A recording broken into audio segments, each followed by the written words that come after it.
Mukunda jewellers మొట్టమొదటి factory outlet ఇప్పుడు కూకట్పల్లి, కొత్తపేట్, సోమాజిగూడ మరియు ఖమ్మంలో. నమస్తే రమగారు. నమస్తే జయ. రమగారు, చందమామ కథ ఏదైనా చెప్తారా? ప్రయాణంలో తోడు చెప్తాం. అవసరం అంటున్నారా, అవసరం లేదంటున్నారా? చాలా కావాలి కదా. అవునండి. ప్రయాణాల్లో తోడు కావాలి. నేను అమెరికా వెళ్ళే అవకాశం ఒకటి వస్తే ఎవరు తోడు లేరని మానేశాను నేను. అవునా? నాకు చెప్పొద్దు రమగారు, నేను వచ్చేసేదాన్ని. తోడు అవసరం కదా, చాలా అవసరం అండి. అంటే ఇవాళ రేపు ఏముందండి అని పొట్టడారు చాలా మంది. ఏం కాదు, మీరు వచ్చేయండి, ఏం పర్వాలేదు అని. ఒకదాన్నే వెళ్ళలేనని అనుకున్నా నేను. మరి పెద్ద ప్రయాణం కదా. రమగారు, చిన్న ప్రయాణాలకు కూడా మనం ఒక్కలమే పోలేము. ఇప్పుడు అలవాటు అయిపోయింది. అసలు ఒంటరిగా వెళ్ళి అలవాటు తప్పించేసాను నేను పూర్తిగా. వల్ల కష్టం చెయ్య, చాలా కష్టం. అందుకే ఇప్పుడు ఒంటరిగా ఎక్కడికైనా వెళ్ళిపోవాలని చూస్తున్నాను నేను ఇలా అయిపోయానని. మీరు సింగిల్ గా ఎవరికి చెప్పకుండానే చెప్పా? చెప్పకుండానంటే ఇంట్లో చెప్తాను. నాకు చెప్పండి, నేను కెమెరా తీసుకుని వచ్చేస్తా. ఈ ప్రయాణంలో తోడు. ఓ పల్లెటూరులో ఒక సుబ్రహ్మణ్యం ఉన్నాడు. వాళ్ళ అమ్మ పెద్ద ఆవిడ, 60 ఏళ్ళ ఆవిడ, 60 దాటిన ఆవిడ. పక్క ఊళ్ళో ఉన్న కూతురికి కొంచెం ఒళ్ళు తరచుగా జ్వరం వస్తుందని ఎవరో ఎవరి ద్వారానో కబురు తెలుసుకున్నాడు. సుబ్రహ్మణ్యం అన్నాడు, అమ్మ నేను ఇప్పుడు రాలేనే, మన ఊళ్ళో పిల్లలు ఎవరైనా వెళ్తున్నారేమో, పొలం పనులు ముమ్మరంగా ఉన్నాయి, ఊరు వాళ్ళు ఎవరైనా అటు వెళ్తున్నారేమో కనుక్కుంటాను, వాళ్ళని తోడిచ్చి నిన్ను పంపుతాను అని చెప్పాడు. ఆ రోజు ఈవిడ ఏరా కనుక్కున్నావా, చెల్లాయిని చూసొస్తాను రా అని ఆవిడ సతాయిస్తుంది. సరే, ఊళ్ళో కుర్రాడు రాజేశం అని ఒక కుర్రాడట. వాడు ఆ పక్క ఊరు, ఒక రోజు ప్రయాణం ఉంది. ఓకే, నడిచి వెళ్ళాలి, అడవి దారి పడి వెళ్ళాలన్నమాట. ఆ కుర్రాడిని అడిగితే ఆ కుర్రాడు ఊరు వెళ్తున్నాను అన్నాడు. అనగానే మా అమ్మని తీసుకెళ్ళి మా అమ్మకు తోడు వెళ్ళని అడిగాడు. నీకు పెద్దగా ముసలాళ్ళతో వెళ్ళటం ఇష్టం లేదు అబ్బా, బోరు కొడతారు వాళ్ళు, పెద్దవాళ్ళు భలే బోరు కొడతారు కదా, వద్దనుకున్నాడు. కానీ తప్పల, ఎందుకంటే ఈయన ఎప్పుడు వాళ్ళ పొలంలో మామిడి పళ్ళు అవి ఇస్తాడు, వాళ్ళ అమ్మ నాన్న ఊరుకోరు, పెద్దావిడిని తీసుకెళ్ళకపోతే ఎట్లారా అంటారు. ఒప్పుకున్నాడు. సరే, ఈయన ఏం చేశాడు, ఈ సుబ్రహ్మణ్యం గారు వాళ్ళ అమ్మకి ఒక మంచి డబ్బాలో నస్యం పోసి, నస్యం అంటే తెలుసా, ముక్కుపొడి, ముక్కుపొడని తెలుసా నీకు? ముక్కుపొడిని తెలుసు కానీ నస్యం అనే పేరు తెలియదు. ఈ ముక్కుపొడిని నస్యం అంటారు. నస్యం అంటే అది పీల్చేది. మా తాతయ్య గారు వేసుకునేవాళ్ళు రమ్మగారు. అలాగా చాలా మందికి హ్యాబిట్ గా ఉంటుంది. ఈ ఒక్కపడి వేసుకున్నట్టు, తమలపాకులు వేసుకున్నట్టు, సిగరెట్ బీడి చుట్టా వాటిలాగానే అట్లానే వేసుకుంటారు. ముక్కుపొడి కూడా ముక్కుతో ఘాటైన దాన్ని పీల్చటం. తుమ్ములు వస్తే, ఒకటో రెండో తుమ్ములు వస్తే ఘాటుగా పీల్స్తే ఆ బ్రెయిన్ బాగా పనిచేస్తుంది. అలాంటి భావాలు కూడా ఉంటాయి. అవునండి. నస్యం ఒక పట్టు అంటారు, ఒక పట్టు తీసి ఇట్లా చిటుకుతో తీసి పీలుస్తారు. మేము చిన్నప్పుడు చూసేవాళ్ళం. ఇటీవల కాలంలో నేను ఎవరి దగ్గర చూడలేదు. వాసన భలే తమాషాగా ఉంటుంది. వాసన చూసి ఓసారి తలకిందులైపోయాను కూడా నేను.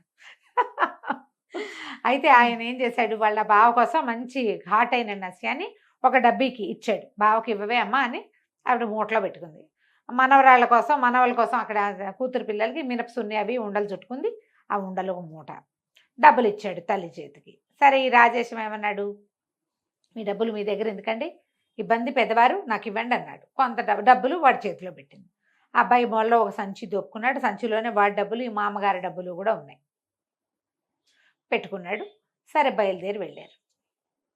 నడిచిపోతున్నారు. పోతుంటే ఆవిడేదో ఆసమ్మ ఓసమ్మ చెప్తుంది, వీడు బోరు కొడుతుంది. కొంత దూరం వెళ్ళేసరికి వాన వచ్చేసింది, పెద్ద వాన. సరే, వెళ్ళే దారిలో ఏదో ఒక పాక ఇల్లు కనపడింది. వీళ్ళు ఆదరా బాదరా నెత్తి మీద చెంగేసుకుని ఆవిడ తువ్వాలు కప్పుకుని వాడు పరిగెడితే సరే, కిటికీ దగ్గరికి వెళ్ళి, కుర్రాడు ఏమంటే వానకి తడిసిపోతున్నాం, ఈ పూట ఇక్కడ ఉండనివ్వండి అని అడిగాడు. ఆ లోపల ఇంటి ఆవిడంది, ఏమిటి వండించేది, ఇంట్లో మొగాళ్ళు ఎవరు లేరు, ఇట్లా బయట వాళ్ళని చేర్చుకో, మేము వెళ్ళి బాబు ఆ పంచ నుంచి పోండి అంది.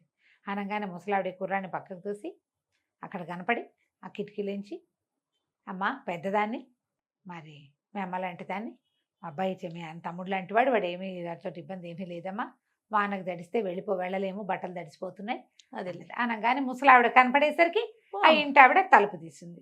ముసలావిడ చక్కగా మాటలు కలిపి, ఎంతమంది పిల్లలు, ఏ ఊరమ్మాయి, నిన్ను ఏ ఊరు ఇచ్చారు అడిగి, మీ అమ్మ వాళ్ళదే ఊరు, మీ అమ్మమ్మదే ఊరు, మీ అత్తారిదే ఊరు అన్నీ ప్రశ్నలు వేసి ఎక్కడో దూరపు చుట్టుగా బీరకాయ పీచు ఒకటి కలిపేసింది. కలిపేయంగానే ఆ ఇంటి ఆవిడ వద్దు అంటున్నా వినకుండా పొయ్యి రాజేసి గబగబా అంత అన్నం చారు పెట్టి, వీళ్ళకి ఆ వానలో వేడి అన్నము చారు పెట్టింది. లేకపోతే వీళ్ళు తెచ్చుకుని దిబ్బరొట్టే తినేవాళ్ళు. దారిలో ఏదో చూసుకుందాం అనుకున్నారు. శుభ్రంగా అన్నం తిన్నారు. కాసేపు ఆగి వాన తగ్గాక అమ్మాయికి టాటా చెప్పి మళ్ళీ బయలుదేరారు. పొడుగాటి నల్లటి తాచుపాము ఒకటి కనపడిందట మధ్యలో. హడిలిపోయాడు కుర్రాడు. చప్పట్లు కొట్టేట కొడితే అది కదల అది ఇలా పడగ విప్పి వీడి వైపే చూస్తుంది. వీడి చేతులు కదులుతూనే అది వీడికేసి ఇట్లా ఇట్లా చూస్తుంది. ఈవిడేం చేసింది, ముసలావిడ చేతిలో చిన్న కర్ర ఉంది, కర్రని ఇట్లా నేలకేసి 5-6 సార్లు కొట్టేసరికి పాము సర్రమని పక్కకి వెళ్ళిపోయింది అవతలకి వెళ్తే ఈ ముసలావిడ చెప్పింది, పాముకి చెవులు ఉండవురా అబ్బి, నువ్వు చప్పట్లు కొడితే దానికి అర్థం కాదు, చేతులు ఉప్పుతున్నావని నీ చేతులకేసి చూస్తుంది, అది కదలికలే కనపడతాయి అంతేగా, దానికి చెవులు ఉండవు, నేల అదిరితే పారిపోతుంది పాము, నేల అదురికి పారిపోతుంది, తెలివిగా ఉండాలిరా, అట్ట భయపడితే ఎట్లా అన్నది. సరే అక్కడి నుంచి నడవటం మొదలుపెట్టారు. ఒక చిన్న కొండ మలుపు లాంటిది ఉంది అక్కడ, ఆ మలుపులోంచి ఒక దొంగవాడు వచ్చాడు. ఈ రావటం ఏం చేశాడు, రాజేశం గడి మేడ మీద పెట్టేశాడు కత్తి. తీ డబ్బులు ఏమున్నాయి, తీయని అడిలిపోయి వణికిపోయి కుర్రాడు బొడ్లో ఉన్న సంచి తీపోయాడు.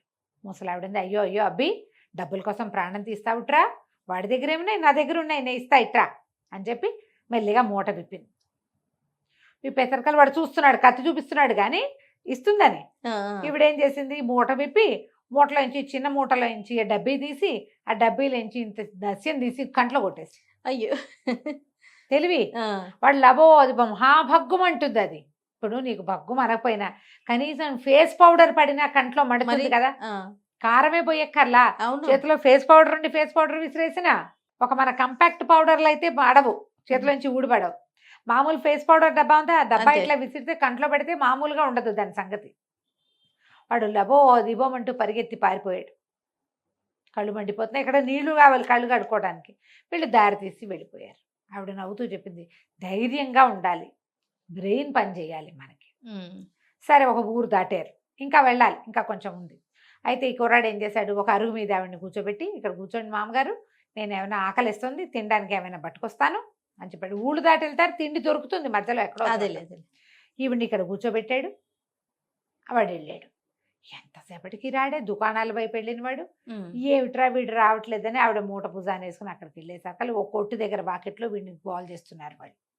ఏమిటా గోల, వీడి దగ్గర డబ్బులు లేవు, ఉండాలి డబ్బులు, వీడు తినేశాడు, నా తినేసిన డబ్బులు ఎవరు కక్కుతారు, నువ్వు గిన్నెలు దోముతావా, వాకిళ్ళు ఊడుస్తావా, బిడ్డ దంచుతావా, ఏం చేస్తావో చెప్పంటున్నాడు దుకాణందారు. ఈ కుర్రాడంటే డబ్బులు పోయినాయండి, నేనేం చేయను అంటున్నాడు. వాడు ఆల్రెడీ టిఫిన్ తినేశాడు అక్కడ. ఓకే, ఆడేదో ఫలహారం చేసి తినేసి మామగారి కోసం ప్యాక్ చేయించాడు. ఈ లోపల ఇదైంది.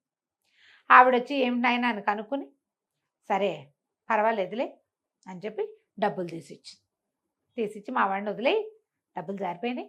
యువతలకు వచ్చాక రాజేశం అడిగాడు మామగారిని, డబ్బులు ఎక్కడో జారిపోయినట్టున్నాయండి, ఆ పనివాడు ఆ దొంగవాడు వచ్చినప్పుడు నేను అటు ఇటు పరిగెత్తాను కదా, హైరాన్ పడ్డాను, ఎక్కడో జారి పడిపోయినాయి, అయినా మీ డబ్బులు నాకు ఇచ్చేశారు కదా మామగారు, మీ దగ్గర ఎక్కడమండి డబ్బులు అన్నాడు. అనేసరికల్లా ఆవిడంది, ఒరే తెలివి తెల్లారా, డబ్బులన్నీ ఓ చోట పెట్టుకోకూడదురా, మా అబ్బాయి నా చేతికి ఇచ్చినవి నీకు ఇచ్చా, నేను ఉంచుకున్న డబ్బులు నా దగ్గరే ఉన్నాయి, అన్నీ ఓ చోట పెడితే పోవు, మొత్తం పోతే. ప్రయాణంలో జాగ్రత్తలు ఏమిటి, అవును, డబ్బులన్నీ ఓ చోట పెట్టకూడదు, 2-3 బ్యాగ్స్ ఉండాలి, ఓ బ్యాగ్ పైన 2 బ్యాగుల్లో డబ్బులు ఉంటాయి. ప్రయాణంలో ఎవరితోటి వాదించకూడదు, పొట్లాడకూడదు, గొడవ పడకూడదు, మంచిగా మాట్లాడుకోవాలి, అంతేనా. ఏదైనా ఎవరో దొంగవాడో ఎవడైనా వస్తే ఉద్రేకపడకుండా ప్లాన్ ఆలోచించుకోవాలి, తెలివిగా. ఏ పామో లేకపోతే ఏ జంతువో ఎదురుపడితే దాని మార్గం ఏమిటో ఆలోచించి దాని నుంచి బయటకు పడాలి. అక్కడి నుంచి సరే ఇంకొక 4 గంటల 5 గంటల ప్రయాణంతో నడకతోటి వీళ్ళు వాళ్ళ ఇంటికి చేరిపోయారు. 2 రోజుల తర్వాత మళ్ళీ ముసలావిడ ఇంటికి వచ్చేసింది, సుబ్రహ్మణ్యం గారింటికి. సుబ్రహ్మణ్యం గారు, ఏమిటే అమ్మా అప్పుడే వచ్చేసావు, 4 రోజులు ఉండకపోవా చెల్లాయి దగ్గర అంటే, ఏమో లేరా చూసాక రాజేశం మామ నువ్వు రేపతే నేను ఇంటికి వెళ్ళిన అన్నాడు. వాడికి ప్రయాణంలో తోడు తెలిసింది, ఈవిడ తోడు ఉంటే ఎలా ఉంటుందో, అందుకని ఆవిడే తోడు కావాలనుకున్నాడు. 2 రోజుల తర్వాత ఇంటికి వెళ్దాము, రండి రండి రండి అని నన్ను వెంబడి పెట్టి తీసుకొచ్చేసాడురా. సరేలే చెల్లాయిని చూసొచ్చాను, ఎవడు తోడు లేకపోతే 4 రోజులు ఉండేదాన్ని, పిల్లాడేటాగా ఉన్నాడు, వాడు నన్ను రారమ్మంటున్నాడు కాబట్టి వచ్చేసాను. ప్రయాణాల్లో తోడు ఇట్లా ఉండాలి, ఇలాంటి సరైన తోడై ఉండాలి, సరైన తోడై ఉండాలి. ఈ కాలం ప్రయాణాల హడావిడి వేరే కదా చేయాలి. అవును కదా, మనం కూడా వెళ్ళేటప్పుడు కొంచెం లైక్ మైండెడ్ పీపుల్, ఒకే రకమైన ఫుడ్ టేస్ట్లు, భోజనపు రుచులు ఒకే రకంగా ఉండటం, బట్టలు పాతలు ఒకటే రకమైన డ్రెస్సింగ్ ఉన్న వాళ్ళు, ఇలా వెళ్తే ఇబ్బందులు, ప్రయాణంలో పదనిసలు లేకుండా గొడవలు లేకుండా కొంచెం ప్రశాంతంగా చేస్తాం. ఎక్కడికైనా వెళ్ళేటప్పుడు 4 కనుక్కోవటం, బట్టలు అంటే వసతిగా తీసుకెళ్ళటము, చుట్టుపక్కల ప్రాంతాల్లో ఏ సమస్యలు రావచ్చో కనుక్కోవటం, ఓ బ్యాటరీ లైట్ లాంటిది పెట్టుకోవటం, తర్వాత దోమలకి ఏదైనా ఒకటి పెట్టుకోవటం, రిపెల్లర్స్ ఏదైనా క్రీమ్స్ అయినా ఏదైనా పెట్టుకోవటము, అలాంటివి కొంచెం జాగ్రత్తలు ఎప్పుడూ వహించాలి. ప్రయాణాల్లో మంచి తోడు ఉంటే ప్రయాణం చాలా హాయిగా వెళ్తుంది.